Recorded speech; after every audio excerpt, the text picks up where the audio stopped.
The Finance Minister describes this budget as a fiscally responsible plan that will encourage economic growth in a time of global uncertainty while making life more affordable for Canadians.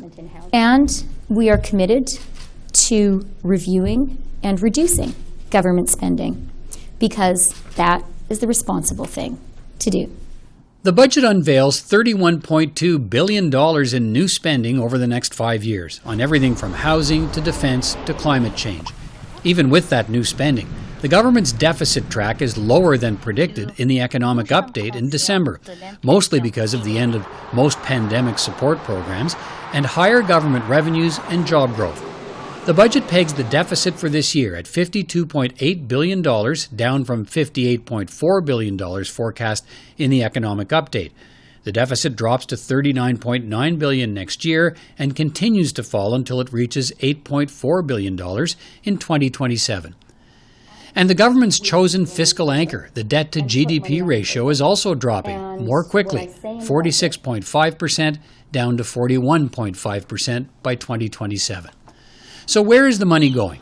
Housing is a big focus.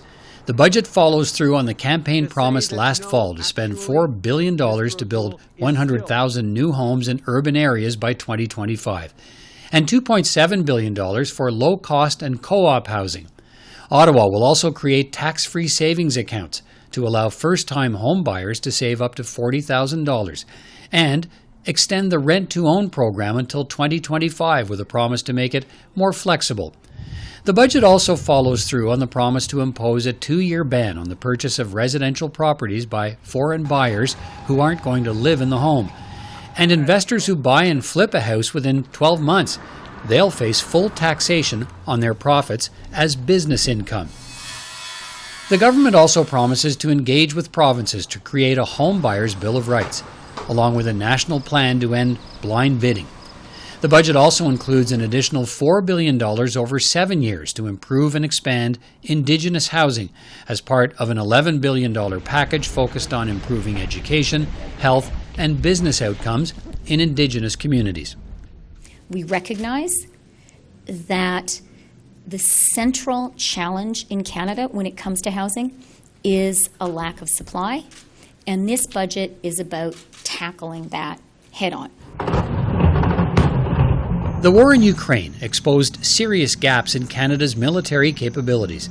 The budget promises $8 billion in additional spending on defence over the next 5 years, money that will focus largely on the ability to defend North America and replace shortfalls of critical equipment. But there are few details.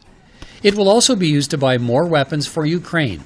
The new funding will bring Canada's share of defence spending relative to GDP to 1.5%, still well below the 2% demanded by NATO. The budget also includes the promise of a major review of defence policy. It also promises $900 million over 5 years for cybersecurity to fight foreign disinformation campaigns. The budget commits $5.3 billion to a new national dental care plan for lower-income families by 2025 and beginning with children under 12 this year. That spending was part of the agreement the minority Liberals reached with the NDP in return for a pledge by New Democrats to keep the Liberals in power for 3 more years. The Liberals also commit to tabling a new National Pharmacare Act and getting it passed by the end of next year. The budget also includes another NDP demand, a tax on financial institutions such as banks and insurance companies that have padded their profit margins during the pandemic. They'll pay a one-time 15% surtax on taxable income over $1 billion. The budget also introduces a permanent increase from 15% to 16.5% in the corporate tax rate on taxable income over $100 million for banking and life insurance groups. Small business, on the other hand, gets a tax break in the budget, a more gradual phase-out of the small business tax rate to allow businesses to expand. The budget also unveils a new Canada Growth Fund to attract private investment, mostly in green technologies, to drive innovation and productivity. The budget sets aside $15 billion for the new fund over 5 years and hopes to attract $3 of private investment for every dollar of public money. The budget also includes a new refundable investment tax credit to accelerate the development of cost-effective projects for capturing carbon emissions. The rate would be as high as 60% until 2030, but would be cut in half after that. The tax credit will also cost the government $5.6 billion over the next 8 years.